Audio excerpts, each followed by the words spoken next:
ಅಲ್ಲಿರೋ ಒಬ್ಬ ವ್ಯಕ್ತಿ ವೈಷ್ಣವ್ ಹಾಗೂ ಲಕ್ಷ್ಮಿ ಮೇಲೆ ಅರ್ಶಿನ ಚೆಲ್ತಾರೆ. ಅವಾಗ ಸಾರಿ ಸರ್ ಅಂತ ಕೇಳಿದಾಗ ಅಲ್ಲಿರೋ ಒಬ್ಬ ಆಂಟಿ, ಅಯ್ಯೋ ಬಿಡಿ, ಎಷ್ಟೊತ್ತಿ ಸಾರಿ ಕೇಳ್ತೀರಾ, ಮೈ ಮೇಲೆ ಏನಾದರೂ ಬಿದ್ದಿದೆಯಾ, ಅರ್ಶಿನ ತಾನೇ ಬಿದ್ದಿದೆ, ಮನೆಯಲ್ಲಿ ಅರ್ಶಿನ ಕುಂಕುಮ ಬಿದ್ದರೆ ಅಪಶಕುನ ಅಂತೀವಿ, ಆದರೆ ಗಂಡ ಹೆಂಡತಿ ಮೇಲೆ ಬಿದ್ದಿದೆ ಅದು ಶುಭ ಸಂಕೇತ, ಅಕ್ಷತೆಯಲ್ಲಿ ಅರ್ಶಿನ ತಾನೇ ಇರುತ್ತೆ, ಸೊ ತುಂಬ ಒಳ್ಳೆಯದಾಗುತ್ತೆ.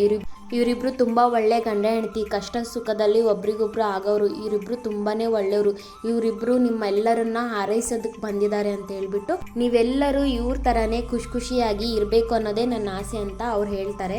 ಲಕ್ಷ್ಮಿ, ನಿನ್ನ ಕಣ್ಣು ಸರಿ ಹೋಯ್ತೇನವ ಅಂತ ಕೇಳಿ, ಸರಿ ಇಬ್ರು ಹೋಗಿ ಅರ್ಶಿನ ಒರೆಸ್ಕೊ ಬನ್ನಿ ಅಂತ ಹೇಳಿದಾಗ ಈ ಕಡೆ ವಿಧಿ ಹಾಗೆ ಅವಳ ಹುಡುಗ ನಾವು ಯಾಕೋ ಮಾಡ್ತಾ ಇರೋದು ತಪ್ಪು ಅನ್ನಿಸ್ತಿದೆ ಅಂತ ಹೇಳಿದಾಗ ವಿಧಿ, ನೀನು ನಿಜ ಹೇಳು, ನಿನಗೆ ಮದುವೆ ಆಗೋಕ್ಕೆ ಇಷ್ಟ ಇದೆಯೋ ಇಲ್ವೋ, ಯಾಕೆ ಹೀಗೆ ಹೇಳ್ತಿದ್ಯಾ ಅಂತ ಕೇಳ್ತಾಳೆ.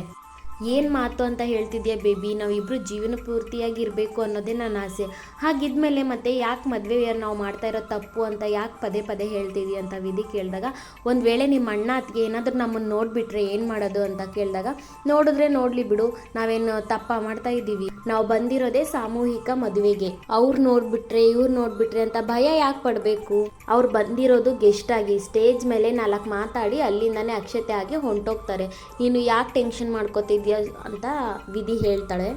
ಈ ಕಡೆ ಕೀರ್ತಿ ಒಂದು ಬೆಟ್ಟ, ಒಂದು ಹಳ್ಳಿ, ಅದ ಬೆಟ್ಟದ ಮೇಲೆ ಒಂದು ಮಂಟಪ ಇರೋ ತರ ಒಂದು ಪೇಂಟಿಂಗ್ ನ ಮಾಡ್ತಾಳೆ. ಸೊ ಅವಾಗ ಅದು ಪೇಂಟಿಂಗ್ ನ ನೋಡಿ ಸುಪ್ರೀತಾ ಫುಲ್ ಶಾಕ್ ಆಗ್ತಾಳೆ. ಕೀರ್ತಿ ಅವ್ರ ಅಮ್ಮ ಕೇಳ್ತಾಳೆ, ಸುಪ್ರೀತಾ ಯಾಕೆ ನೀನು ಹೀಗೆ ನೋಡ್ತಿದ್ಯಾ ಅಂದರೆ, ಪೇಂಟಿಂಗ್ ನೋಡಿ, ಇದು ಬರೀ ಪೇಂಟಿಂಗ್ ಅಲ್ಲ, ಕೀರ್ತಿಗೆ ಹಳೆ ಮೆಮೊರೀಸ್ ಎಲ್ಲ ಜ್ಞಾಪಕ ಬರ್ತಾ ಇದೆ, ಕೀರ್ತಿ ಏನು ಬಿಡಿಸಿದ್ಯಾ ಅಂದಾಗ ಅದು ಎಕ್ಸ್ಪ್ಲೇನ್ ಮಾಡ್ತಾಳೆ. ಸೊ ಆ ಮಂಟಪದಲ್ಲಿರೋ ಹುಡುಗಿ ಯಾರು ಅಂದಾಗ, ನಾನೇ ಇದ್ದೀನಿ, ಡ್ರೀಮಲ್ಲಿ ಹೋಗಿರ್ಬೇಕು ನಾನು ಏನಾದ್ರಲ್ಲಿ, ನನಗೆ ಬರಲ ಕಾಣ್ತಾ ಇದೆ ಅಂತ ಕೀರ್ತಿ ಹೇಳ್ತಾಳೆ. ಅವಾಗ ಸುಪ್ರೀತಾ ಕೀರ್ತಿಗೆ ನಿಧಾನಿಕೆ ಎಲ್ಲ ನೆನಪಾಗ್ತಿದೆ ಅಂತ ಹೇಳಿದಾಗ ಕೀರ್ತಿ ಅವರಮ್ಮ ತುಂಬಾ ಖುಷಿ ಪಡ್ತಾರೆ, ನನ್ನ ಬೇಬಿಗೆಲ್ಲ ಜ್ಞಾಪಕ ಬರ್ತಿದೆ ಅಂತ ಹೇಳಿ. ಈ ಕಡೆ ವೈಷ್ಣವ್ಗೆ ಸ್ಟೇಜ್ ಮೇಲೆ ಮಾತಾಡಲು ಹೇಳಿದಾಗ ವೈಷ್ಣವ್ ಹಾಗೂ ಲಕ್ಷ್ಮಿ ಕಟ್ಟಿರೋ ಗಂಟನ ಬಿಚ್ಚಲು ಹೋದಾಗ ಮಂಗಳಮ್ಮ ಅವರು, ಬಿಚ್ಚಬೇಡಿ, ಸಂಸಾರ ಅಂದಮೇಲೆ ಗಂಡ ಹೆಂಡತಿ ಇಬ್ಬರು ಕಷ್ಟ ಸುಖದಲ್ಲೆಲ್ಲ ಒಂದಾಗಿರಬೇಕು, ಸೊ ಇಬ್ಬರು ಹೋಗಿ ಮಾತಾಡಿ ಬನ್ನಿ, ಗಂಟು ಮಾತ್ರ ಯಾವುದೇ ಕಾರಣಕ್ಕೂ ಬಿಚ್ಚಬೇಡಿ ಅಂತ ಹೇಳ್ತಾರೆ. ಹಾಗೆ ಈ ಕಡೆ ಕೃಷ್ಣ ಹಾಗೆ ಅವರ ಬಿಸ್ನೆಸ್ ಪಾರ್ಟ್ನರ್ ಮಗನ ಜೊತೆ ವಿಧಿಯ ಸಂಬಂಧದ ಬಗ್ಗೆ ಮಾತುಕತೆ ನಡೀತಾ ಇರುತ್ತೆ. ಹಾಗೆ ಮಾತುಕತೆ ನಡೆದಾಗ ನಾನು ಮನೆಯವ್ರ ಹತ್ರ ಎಲ್ಲ ಚರ್ಚಿಸಿ ನನ್ನ ಮಗಳ ಹತ್ರ ಮಾತಾಡಿ ಅದಾದಮೇಲೆ ನಿನಗೆ ಯಾವುದಂಬದು ಹೇಳ್ತೀನಿ ಅಂತ ಕೃಷ್ಣ ಹೇಳಿದಾಗ, ಅಲ್ಲೇ ಕೂತಂಥ ಹೋಟೆಲಿನ ಟಿವಿಯಲ್ಲೇ ಸಾಮೂಹಿಕ ಮದುವೆಯದು ಕೂಡ ಅಲ್ಲಿ ಪ್ರಸಾರ ಆಗುತ್ತದೆ. ಅಲ್ಲಿ ನೋಡಿಬಿಟ್ಟು ಕೃಷ್ಣ ವಾಟ್ ಈಸ್ ದಿಸ್ ಇದು ಅಂತ ಕೇಳಿದಾಗ ಹೇಳ್ತಾನೆ. ಅವಾಗ ಇಬ್ಬರು ಶಾಕಿಂದ ಟಿವಿ ನೋಡ್ತಿರ್ತಾರೆ. ಈ ಕಡೆ ಲಕ್ಷ್ಮಿ ಮತ್ತು ವೈಷ್ಣವ್ ಇಬ್ಬರು ಭಾಷಣ ಮಾಡ್ತಾ ಇರುವಾಗ ವೈಷ್ಣವ್ ಹೇಳ್ತಾನೆ, ಸ್ವರ್ಗದಲ್ಲೇ ಮದುವೆ ನಿಶ್ಚಯ ಆಗಿರುತ್ತೆ ಅಂತ ಹೇಳ್ತಾರೆ. ಅದಾದರೆ ನನ್ನ ಪ್ರಕಾರ ಮದುವೆ ಆದಮೇಲೆ ಸ್ವರ್ಗ ಆಗುತ್ತೆ, ಮದುವೆ ಆದಮೇಲೆ ಲೈಫೇ ಚೇಂಜ್ ಆಗುತ್ತೆ, ಮದುವೆ ಆದಮೇಲೆ ಗಂಡನಿಗೆ ಹೆಂಡತಿ, ಹೆಂಡತಿಗೆ ಗಂಡ ಅನ್ನೋ ಥರ ಬಾಳಬೇಕು. ಆ ಮದುವೆ ಆದಮೇಲೆ ನಾನು ತುಂಬಾ ಬದಲಾಗಿದ್ದೀನಿ, ತುಂಬಾ ಸ್ವರ್ಗದಂಥ ಜೀವನ ಆಗಿದೆ. ಯಾವತ್ತೂ ಹೆಂಡತಿ ಮುಂದೆ ಆಗಲಿ ಗಂಡನ ಮುಂದೆ ಆಗಲಿ ನಾವು ಹಠ ಹಿಡಿಬಾರ್ದು, ಹಾಗೆ ನಮ್ಮ ಈಗೋನ ಮುಂದೆ ಬರಬಾರ್ದು. ಸಂಸಾರದಲ್ಲಿ ಸೋತು ಗೆಲ್ಲಬೇಕು, ಅವಾಗೇ ನಮ್ಮ ಸಂಸಾರ ಒಂದು ಗುಟ್ಟು ಅಂತ ಹೇಳ್ಬೋದು, ಅವಾಗೇ ಸಂಸಾರ ಸ್ವರ್ಗ ಆಗಕ್ಕೆ ಸಾಧ್ಯ ಅಂತ ಹೇಳ್ಬಿಟ್ಟು ವೈಷ್ಣವ್ ಹೇಳ್ತಾನೆ. ಸೊ ಹೇಳಿದ್ಮೇಲೆ ಅವ್ರ ಮಾತು ಮುಗಿಸ್ಬಿಟ್ಟು ಚೇರಲ್ಲಿ ಕೂತ್ಕೊಂಡಾಗ ಲಕ್ಷ್ಮಿ ಹೇಳ್ತಾಳೆ, ವೈಷ್ಣವ್ ರೀ, ನೀವು ನನ್ನ ಬಗ್ಗೆ ಇಷ್ಟೊಂದು ಪ್ರೀತಿ ಇಟ್ಕೊಂಡಿದ್ದೀರಾ, ಯಾಕೆ ನೀವು ನನ್ನ ಹತ್ರ ತೋರಿಸೋದೇ ಇಲ್ಲ, ನೀವು ನನಗೆ ಎಷ್ಟು ಖುಷಿ ಆಯ್ತು ಗೊತ್ತಾ ನೀವು ಹೇಳಿದಂದರೆ.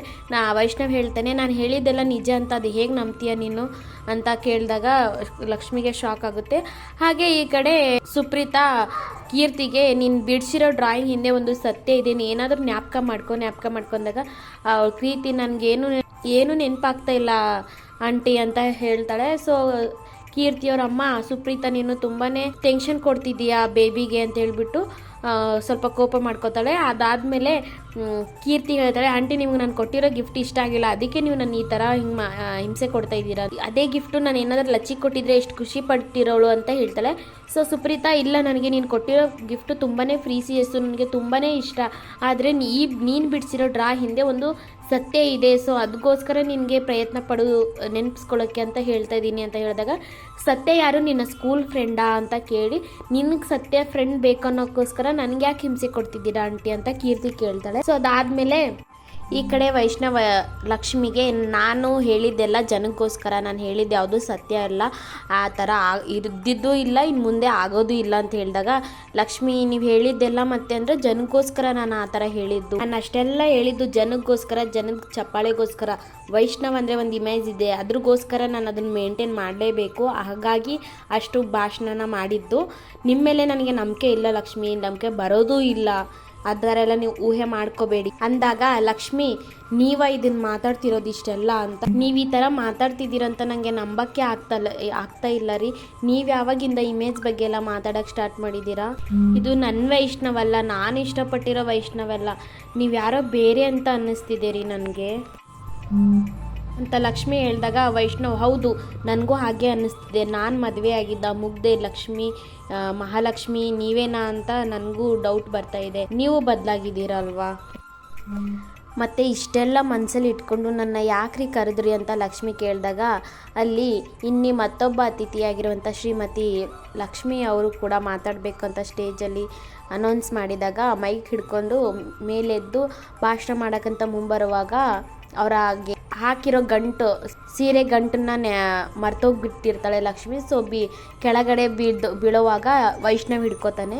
ಈ ಕಡೆ ಸುಪ್ರೀತಾ ಕೀರ್ತಿಗೆ ಬಾ ನೀ ನನ್ನ ಜೊತೆ ಅಂತ ಕರೆದಾಗ, ಕೀರ್ತಿಯವರಮ್ಮ ಎಲ್ಲಿ ಕರ್ಕೊಂಡು ಹೋಗ್ತಿದ್ಯಾ ಸುಪ್ರೀತಾ ಅಂದಾಗ, ಕೀರ್ತಿಗೆ ಎಲ್ಲ ಜ್ಞಾಪಕ ಬರ್ತಿದೆ ಅಂದರೆ ಅದಕ್ಕೆ ನಾವು ಸಹಾಯ ಮಾಡಬೇಕು, ಎಲ್ಲ ಯಾರಿಗೂ ಗೊತ್ತಿರದೇ ಇರೋ ಅಂಥ ಜಾಗಕ್ಕೆ ಕರ್ಕೊಂಡು ಹೋಗ್ತೀನಿ, ಅವಳಿಗೆಲ್ಲ ಜ್ಞಾಪಕ ಬರುತ್ತೆ ಅಂತ ಸುಪ್ರೀತಾ ಹೇಳಿದಾಗ, ಕೀರ್ತಿಯವರಮ್ಮ ಸುಪ್ರೀತಾ ನಿಂತು ತುಂಬ ಸ್ಟ್ರೆಸ್ ಕೊಡ್ತಾ ಇದೆಯಾ ಬೇಬಿಗೆ ಅಂತ ಹೇಳ್ತಾಳೆ. ನಾವು ಇದೇ ಥರ ಇದ್ದರೆ ಕೀರ್ತಿ ಲೈಫ್ ಲಾಂಗ್ ಇದೇ ಥರ ಇದ್ಬಿಡ್ತಾಳೆ. ಕೀರ್ತಿಗೆಲ್ಲ ನೆನಪು ಬಂದ್ರೇ ಆ ಕಾವೇರಿ ಮುಖವಾಡ ಹಾಗೆ ಆಡ್ತಾ ಇರೋ ಆಟಕ್ಕೆ ಫುಲ್ ಸ್ಟಾಪ್ ಇಡೋಕ್ಕೆ ಸಾಧ್ಯ. ಕಾವೇರಿ ಮುಖ ಬಯಲು ಮಾಡಬೇಕು, ಹಾಗೆ ಲಕ್ಷ್ಮಿ ಮತ್ತೆ ಆ ಮನೆಗೆ ವಾಪಸ್ ಬರಬೇಕಂದ್ರೆ ನಮ್ಗೆ ಇದ್ದಿದ್ದು ಇದೊಂದೇ ದಾರಿ.